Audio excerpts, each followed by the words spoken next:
como é que vocês sentiram a eliminação, isso já projetando o Brasileirão que vem pela frente? Mais uma vez, os resultados ajudaram, né? Vocês não jogaram, e os concorrentes diretos ali, pelo menos numa terceira, quarta, quinta colocações ali. Então, quer dizer, se o Corinthians vencer os 2 jogos que tem pela frente, contando o atrasado, pode até colar no terceiro Santos. Então, como é que a eliminação de quarta bateu no grupo e pode influenciar positivamente ou negativamente no grupo? Bom dia, primeiramente. É óbvio que ficamos chateados. Sabíamos que poderíamos ter feito melhor, principalmente em casa.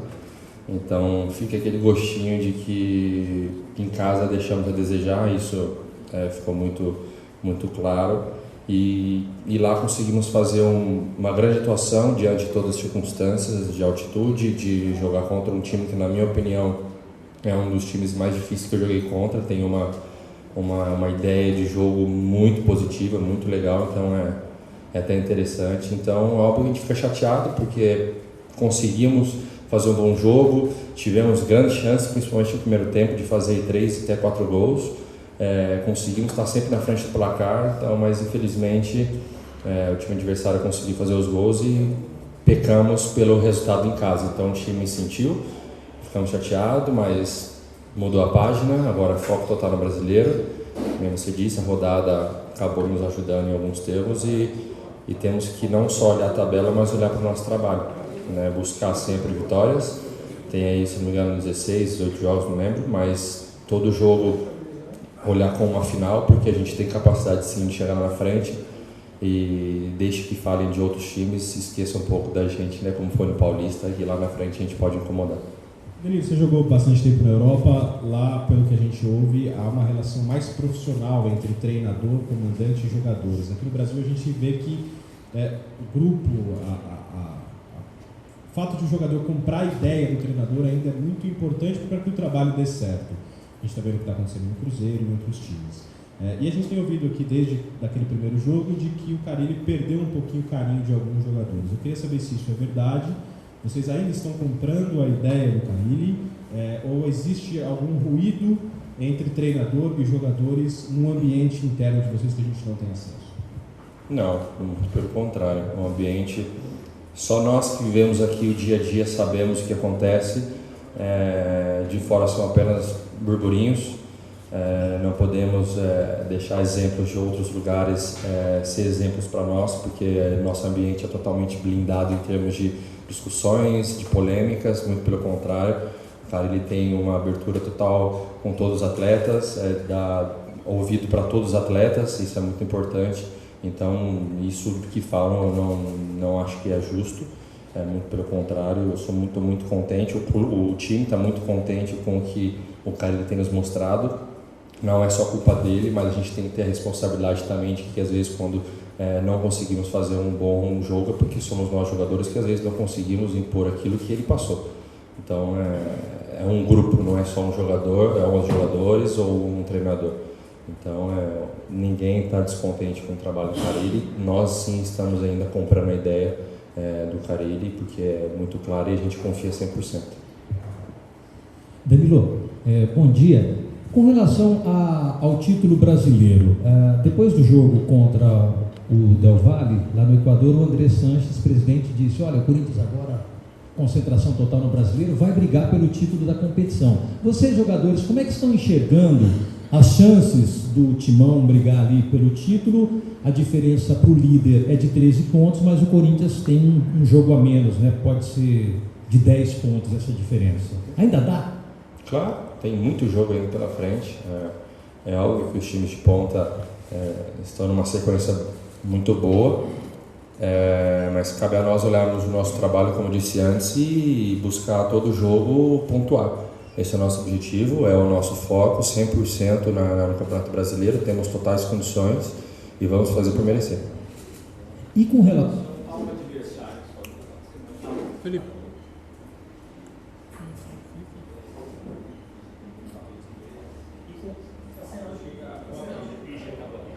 Bom, com relação ao adversário, o que você pode falar desse Vasco? Que cuidados o Corinthians deve ter para não ser surpreendido aqui na arena do Corinthians?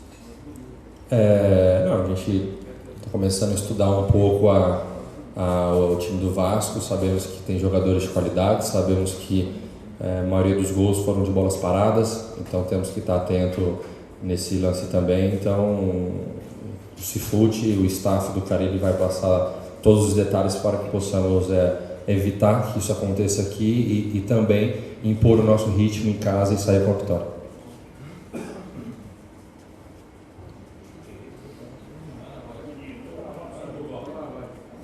Danilo, queria que você falasse um pouquinho como é que ficou assim. É claro que ninguém quer ser eliminado e tal, né? Mas o fato de estar só em uma competição agora pode ajudar de alguma maneira. Como é que você pode, se é que é possível, enxergar o lado positivo das coisas, né? Porque a gente tem sempre o costume de enxergar a parte mais negativa. O que é positivo tirar de uma eliminação como essa, pensando no Campeonato Brasileiro, porque agora virou a única chance do Corinthians estar, pelo menos na Libertadores do ano que vem, essa competição?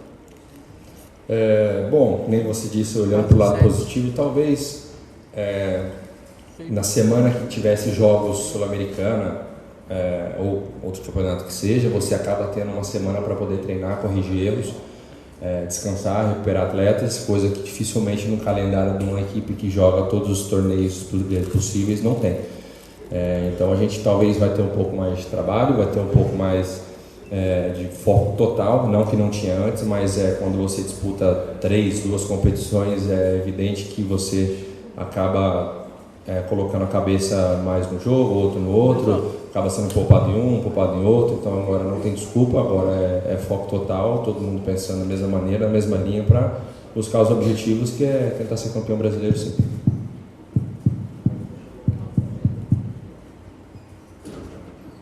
Ô Danilo, tudo bem? Bem. Beleza? Até aproveitando sua presença, você falou da relação do elenco do Carille, né? Que os jogadores seguem abraçando o Carille, a causa, enfim. Como é que seria esse momento do futebol brasileiro, cara? Saindo um pouco de Corinthians, a gente vê aí o Cruzeiro mandando embora o Rogério Ceni depois de 8 jogos, o Cuca pedindo demissão no São Paulo, uma briga entre o Oswaldo de Oliveira e o Ganso no Fluminense, enfim, um momento bastante conturbado aí nessa relação técnicos e jogadores. Como é que você enxerga isso? Bom, primeiramente não vou entrar em mérito nenhum, porque só quem está lá sabe realmente o que aconteceu, né? No demais são apenas notícias externas que a gente não, na minha opinião, não gosta de ficar julgando. Mas até usando o parênteses que ele colocou de tempo na Europa, acho que a diferença que se torna cultural do Brasil é que não dão tempo para os treinadores darem o tempo de trabalho, e isso acaba tendo essas conturbações. Dificilmente acontece na Europa, no caso que se um jogador, um treinador pede, sei lá, 3, 4 rodadas, ele vai ter o tempo dele para recuperar, coisa que no Brasil não tem, porque no Brasil é muito para ontem, muito imediato, então assim, a nossa cultura é muito, tem que responder na hora, coisa que na Europa é diferente, então provavelmente não é legal para o treinador que é mandado embora, para os jogadores que acabam ficando nesse meio e nem para a diretoria que tem que ficar repondo, então assim, acaba sendo conturbado para todos os envolvidos, então não é interessante para ninguém nem positivo para ninguém. Então, na minha opinião, talvez se desse um pouco mais de paciência e tempo, as coisas poderiam ser boas para todos.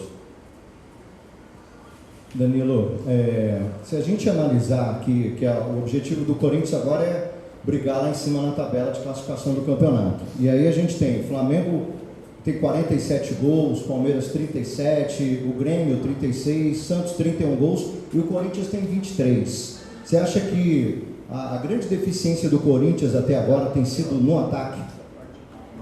Não, na minha opinião, se você faz 6 gols e faz 1, você ganha 3 pontos do mesmo jeito. Então, não gosto de me apegar nesses números. É óbvio que você vai ter mais chances fazendo 6 gols, tem mais aproveitamento. Mas se no final do jogo, quando o juiz apitar e você sair com a vitória, pouco importa quem faz gol. Pelo menos a nossa filosofia é assim. Não dá importância para quem faz gol, sim o time que ganha. Porque aí todo mundo sai feliz, todo mundo sai vitorioso. Então não nos apegamos a esses percentuais de números e de diferenças. É óbvio que é muito fácil você falar do Flamengo que está fazendo um monte de gol em primeiro lugar, porque todo jogo está correspondendo, mas se a gente conseguir encostar lá na frente com uma média de gols totalmente diferente, o objetivo é sempre o mesmo, de fazer, de pontuar e incomodar lá na frente. Olá, tudo bem? Bom dia. Eu queria primeiro, a última imagem que o Corinthians deixou no jogo das 11 horas não foi legal, né? Que foi o Ceará O time abriu um 2-0 e morreu no segundo tempo fisicamente, parecia, ou psicologicamente ali abriu mão um pouco do jogo de concentração, enfim, deixou o adversário empatar. De novo, 11 da manhã, eu queria, o que não fazer de igual, é mais na concentração, é dosar a parte física no primeiro tempo. A princípio não vai estar tão calor no domingo, mas enfim, aquele dia estava muito calor. O que fazer para não repetir aquilo que aconteceu contra o Ceará? Bom, na verdade o fator 11 horas é sempre um ponto de interrogação para todo mundo, mas se encontrar dificuldade, é dificuldade para os dois lados, então não podemos usar isso como desculpa. Mas eu acho que falta concentração, de equilíbrio, você ter equilíbrio o jogo inteiro. E tivemos partidas no qual deixamos a desejar por 20, 15 minutos, que comprometeu, foi assim contra o Fluminense, foi assim no segundo tempo contra o Ceará. Então, até conversamos hoje, né, o cara ele passou para a gente, de termos um equilíbrio total do jogo, não precisar oscilar tanto, né, tá bem no primeiro tempo, mal no segundo, ou 15 minutos bem, ou 20 minutos mal. Então, é esse equilíbrio que a gente tem que buscar para poder manter sempre a consistência do jogo. E uma outra, o primeiro turno todo foi disputado em praticamente 4 meses e pouco, né, de maio até agora, final de setembro, enfim. E agora, acho que em 2 meses e meio, 70 dias, 75, vai ser disputado todo o retorno. Quarta, domingo. O que muda isso para vocês? Vai ter que ter uma preparação diferente, tanto de cabeça como fisicamente? Antigamente o brasileiro, agora o primeiro turno foi só de domingo a domingo praticamente, mas agora o bicho pega de quarta a domingo.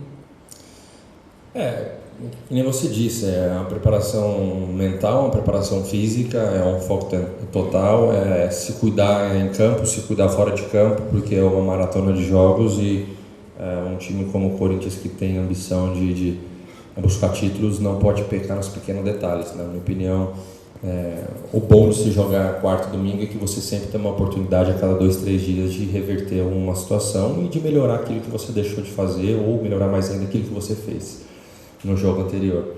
Mas a gente tem que aproveitar os jogos, as situações, nosso calendário, não tem como fugir disso, não tem como achar uma desculpa em relação a isso, e sim jogar, buscar o nosso melhor, impor o nosso ritmo, buscar fazer sempre aquilo que o professor Carilli pede e no final do jogo a gente sempre buscar a vitória.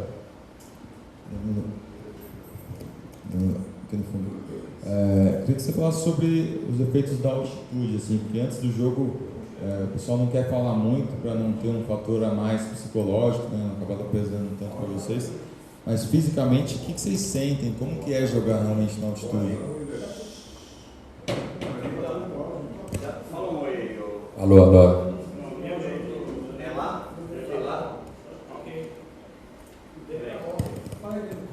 Oi. Alô. 1, 2, testando, 3.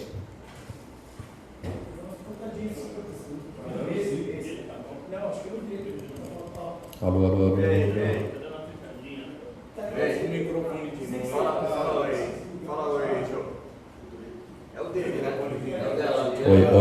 Oi.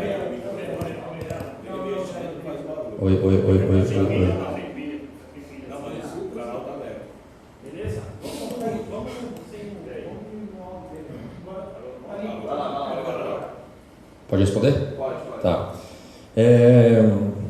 Altitude. Um pouco sim atrapalha no aspecto físico.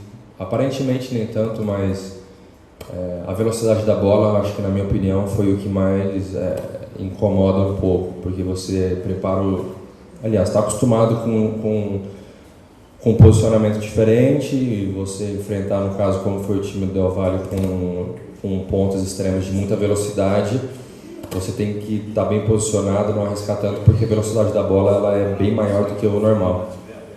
Então, nesse aspecto, tudo incomodou um pouco, né? Nos passes, nos chutes, nos lançamentos, até você se acostumar com isso, leva um pouquinho de tempo, mas tinha que estar no improviso ali e não tinha que usar isso como desculpa. E na relação da fisicamente, tem que saber dosar, porque se você for todas as vezes no fundo, no ataque, defesa e ataque, vem a fadiga sim, cada vez que você corria havia um pouco de fadiga, não excessiva, mas você tinha que sim ter um controle, porque senão você poderia comprometer o time mais ainda, Então tinha que ter um controle físico e mental para saber controlar isso e não ter isso, a altitude contra você e sim usar ela a favor.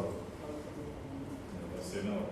O Corinthians teve mais uma rodada favorável, né? Mesmo sem entrar em campo, o São Paulo perdeu, o Inter perdeu, o Santos empatou, isso não é a primeira vez que acontece. Foi assim quando vocês foram jogar com o Avaí, com o Fluminense, o Corinthians acabou não aproveitando a chance. Então a gente percebe pelas redes sociais muito torcedor desconfiado. Puta, mais uma vez a gente tem a chance. Eu queria saber assim, você dá essa resposta para o torcedor sobre essa situação e se há uma preparação diferente. Vocês realmente olham a tabela, não sei se no treino, mas talvez uma predição ali na roda antes e falar, pô, é uma rodada para a gente entrar, para ganhar. Fala com o torcedor e explica como é que é essa preparação para um jogo quando vocês já têm uma tabela assim. Não, na verdade, a maioria das vezes, sim, a gente olha a tabela, mas não deixa isso tomar conta total do controle, porque a gente tem que olhar para o nosso trabalho, fazer bem feito o nosso trabalho, acabando o jogo, com a vitória ou não, com o empate ou não, a gente olha para a tabela. Mas sim, teve rodadas no qual sabíamos que se ganhássemos, poderíamos estar ali em segundo lugar, poderíamos estar mais próximo. Tivemos exemplo de Avaí, de Ceará, que são jogos que estavam na nossa mão e poderia ter 6 pontos a mais. Fica um gosto amargo, principalmente o jogo do Ceará com aquele gol no final, por toda circunstância, assim, não desce, sinceramente até hoje não me desceu, mas são situações que acontecem, é futebol, né? Infelizmente você não joga com ninguém, você sempre vai ter um adversário que vai te impedir de fazer aquilo que você mais sabe fazer. Mas a gente fica chateado, a gente fica frustrado, assim como a torcida fica também, porque é o nosso trabalho, é o nosso dia a dia, é o nosso nome, é o nosso caráter que está em jogo, então a gente tem que fazer por merecer e fazer bem. Então a gente entende a torcida, entende a frustração, entende as críticas, porque a gente também tem autocrítica da gente, então a gente sabe que poderia ter feito melhor, poderia não ter deixado passar esses jogos que perdemos, digamos assim, né? Deixamos escapar os pontos, mas faz parte do campeonato, não fomos só nós, teve times lá na ponta também que deixou passar, então isso acontece, é mérito também do time adversário que está ali para mostrar o seu trabalho. Então não podemos só olhar o nosso erro de deixar um jogo escapar, mas sim também saber que tem um time adversário que soube usar a oportunidade e fez para merecer. Valeu, obrigado.